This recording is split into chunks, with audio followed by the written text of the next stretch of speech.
рюмку коньяка к своему горлу, никакого бухыканья и кашля у тебя не будет никогда.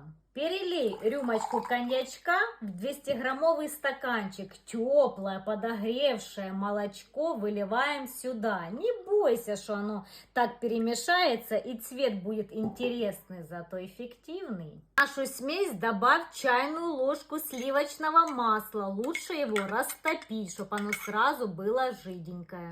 В горячий коньяк с молоком добавляем чайную ложечку меда. На глаз насыпаем примерно пол чайной ложечки соды и хорошенечко все нужно перемешать.